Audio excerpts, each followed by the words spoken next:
அஸ்ஸலாமு அலைக்கும். இன்றைக்கி இறால் தொக்கு வைக்க போகிறோம். இறால் கிரேவி.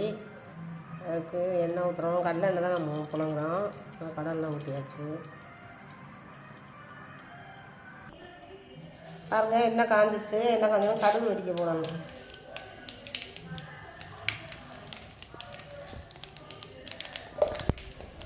கடலெண்ணெய்னால பொங்குது பாருங்கள்.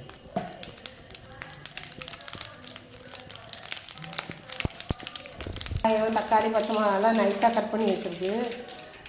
நைஸாக கட் பண்ணி வச்சுக்கிறோம். இப்போ தான் இறால் கிரேவிக்கு நல்லாயிருக்கும். கடுகு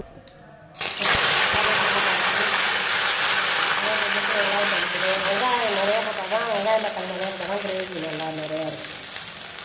தொட்டுக்கலாம் நல்லாயிருக்கும்.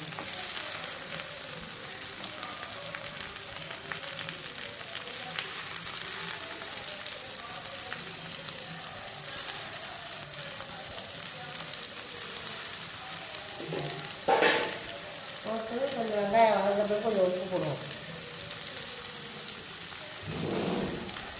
வெங்காயம் பாதி வதங்கிருக்கு. வெங்காயம் பச்சை மிளகா போட்டு பாதி வதங்கிட்டு இந்த தக்காளி போடுவோம். இந்த தக்காளியெல்லாம் இப்போ போட்டால் தான் வதங்குமே. நம்ம நாட்டு தக்காளியாக இருந்தால் அது தோல் லேசாக இருக்கும், டக்குன்னு வதங்கிடும். வதங்காது.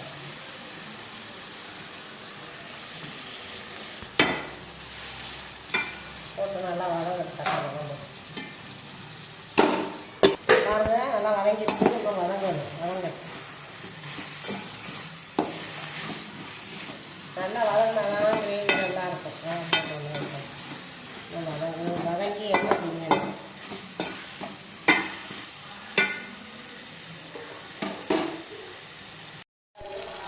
பூண்டு ஒரு 7-10 பல்லு உரித்து நச்சு போடணும். பூண்டு ஆள் வாங்கிட்டு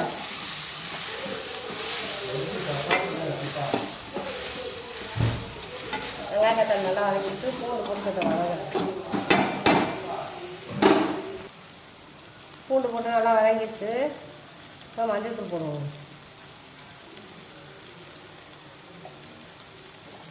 மஞ்சள் தூள் போட்டு வதக்கி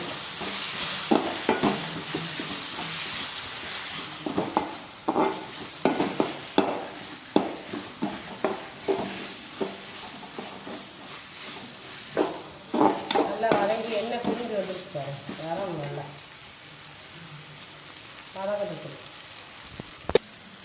மஞ்சத்தூள் போட்டு வதங்கிடுச்சு. இப்போ கொஞ்சம் மிளகாத்தூள் நமக்கு எவ்வளோ காரம் வேணுமோ அவ்வளோ போட்டுக்கணும். போட்டாச்சு. மிளகாத்தூள் போட்டு அது கொஞ்சம் நேரம் வதங்கணும்.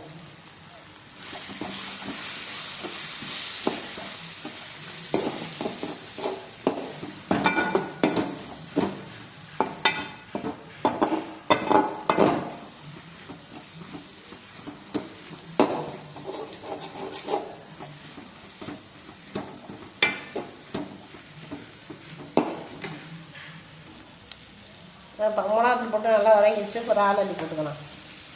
தண்ணியெல்லாம் ஊற்றக்கூடாது. அந்த தண்ணியிலே இதையே அதுக்கு தான் வெங்காயம் தக்காளி நல்லா வதக்கணும். அந்த தண்ணியிலே இதை வச்சிடணும். போட்டு உப்பு போட்டு வதங்க. வெங்காயம் வதங்க தானே போட்டோம். இன்னும் கொஞ்சோண்டு போட்டுக்கணும்.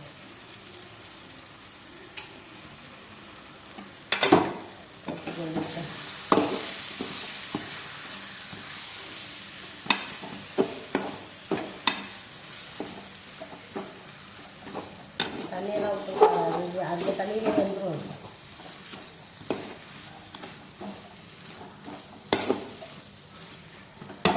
ஒரு இடத்த பாருங்க, தண்ணி ஊற்றிக்கலாம். ரெடி ஆயிடுச்சு. அவ்வளோதான். நல்லா டேஸ்டியாக இருக்கும். நீங்களும் செஞ்சு பாருங்கள். பாருங்கள் எப்படி இருக்குன்னு. சூப்பராக இருக்குல்ல. நீங்களும் செஞ்சு பார்த்து சாப்பிட்டு பாருங்கள். நல்லாயிருக்கும். ஆஃப் பண்ணுங்களா?